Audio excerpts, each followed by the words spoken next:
Hello, and this is Sir Alexander with another Starcraft 2 battle report for the RPG.net tournament. This is between, I completely forgot their usernames. It's Rask and Azergaroth. Rask has a different username on the forums. I forget what it is, though. So this is on Metalopolis. Metalopolis is going to be the standard beginner's map, beginning map for the round 2, all of round 2, so get used to this map. You'll be seeing it a lot. It is a 4-player map, so that's kind of fun. First pylon going down, and this guy will be scouting out. The Overlord did scout out immediately. That's an excellent thing. These two both... Wait, hang on. If I remember correctly, these two both lost. I don't remember exactly. Later on, it'll be really important that I remember exactly who won and lost and how many points they have and how close they are to winning. But I don't remember exactly. This guy will scout out Hill. We'll see that chrono-boosted Zealot coming out. Second Zealot on the way with a chrono boost on the economy. This drone hiding behind the vents here. It'd be cool if you could throw down a hatchery behind his vents. I don't know if that would actually work, but it'd be really sweet. Zerglings coming out. Fast expand going up. Zerglings are just going to control the Zelnaga Watchtower. Probe controlling this Zelnaga Watchtower. This guy scouts those 3 Zealots, so these guys will not go in there. Otherwise, on the tech, we see a Roach Warren going up. No layer yet. He's pumping out drones. This expansion is up and doubtless will soon be running. Excellent move. Really, as a Zerg player, you never want to be caught one-basing it against a Protoss. This drone will go down. A little bit of a mismanagement there, but you know you can't keep it alive forever. Stalker and Nullifier being put out. Hopefully this is a gateway. No, we're a robotics base, so maybe we're going to see some higher tech. Excellent placement here. This is a good place to have a photon cannon. I would actually place it like right here, but that's totally his choice. That guy, what was that, a Zergling? I think so. I would usually place it right here, but that's still a good spot.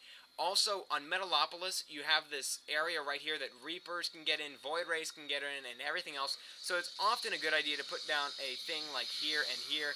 And looks like we have units massing up here, just Zerglings, maybe going to try a run by. They're not going to get through that. There's no way. Roaches, though, Roaches will do very good against them. Another guy goes down, 2 more Stalkers being warped in. There is a Nullifier here, and that Nullifier can throw down a Force Field. It only costs 50 energy, so he could throw down 2. What is that? Looks like a Zergling was trying to scout out there.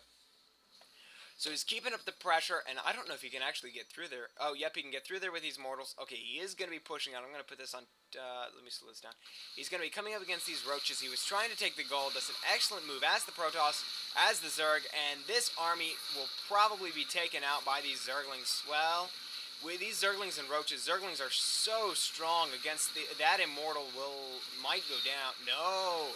Looks like the Zerg is going to lose. That was a very close fight. These guys, almost all their shields are down. That Immortal has 8 HP, and this one only has... Which one was it? This guy only had 112. Oh, dear. All of these guys are going to run right into these Stalkers. He might lose a couple here. Unfortunately, these Stalkers do not have Blink. Otherwise, they could really own those guys. Speed this up again and try and get it off in as short as possible while still keeping up with the tech. This army will get owned, though, by all of these guys. There's no way they're going to survive that. Force Field went down. Excellently placed Force Field, but he really could have used another one. He was probably out of energy, though. We do see a Baneling's Nest. That's going to be pretty worthless against this composition, though. Infestation Pit and doubtless what do you call it? A hive will probably be going up. Ventilation sacks or whatever that was just went up. So these guys are probably going to get loaded up and dropped off. Here we go. Doom drop. Dun dun dun dun dun dun. I guess I should be humming the Jaws theme or something. No hallucination. I really think hallucination is not used enough. People should really use hallucination. And these guys should really be on autocast. All these probes are going to go down. And Azergaroth could lose another game. Don't know why they're coming over here. Just to get that Nexus down or something. They really needed to have focused those probes. They could have had every one of these probes down. Instead, they will get owned and... took a lot of probe kills, and on the income, he's probably harvesting, yeah, a whole lot more. This expansion is up and running. He really needs to scout this expansion. I doubt that he has seen this. No, he has not seen that expansion. He really needs to scout that. You want to keep like a Zergling burrowed like right here. It's always a great idea. He has taken the gold. Excellent move. This observer sitting here, it should really move in so it can see some of the tech. We do see still a lair, no hive. He is keeping up with his, whatchamacallits, little spitting larva thingy by the queen. Okay, pet peeve here. These overlords need to be on autocast. There's absolutely no reason in the world that you should not have these overlords on autocast unless you're playing a team game with a Terran or a Protoss as your allies. And oh my goodness, we're about to see some crazy action as these infestors are going to spawn infested Terran. Look at all those infested Terran coming out.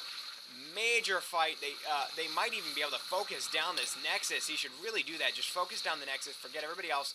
Come on, focus down the Nexus. These guys aren't going to last very long. There we go. Well, they thought about it. And that Nexus will go down. All these guys are going to die soon. And wow, Azergaroth is not very happy.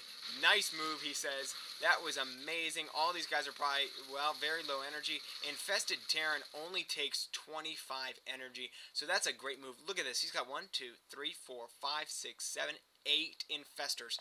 With 200 energy apiece, you could spawn 8 times, what is this? 1, 2, 3, 4, 5, 6, 7, 8.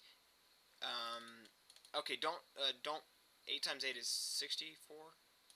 Something like that. You can get a whole slew of infested Terran with these guys. You could really... That was an amazing move. That was amazing. I just don't even know what to say. Azergaroth, really the only thing he could have done is had like a cannon here or an absorber camping over his base. Maybe that's what you need to do. I mean, I guess this is the equivalent of lurker drops. This is probably exactly what that is. Like, remember how people used to come in here in the good old days of SC1 and they drop lurkers, burrow them, and take out your thing? Pretty much only in fastest. Well, I guess it mostly happened in fastest. You know, they drop like 1 million lurkers right here, burrow them all, and then take out all your command center and stuff like that. But wow, this was really sweet. So, excellent move there. Good tip for Terrans. I never would have thought of that. So, GG, and hope you'll join me again for round 2 between Azergaroth and Rask.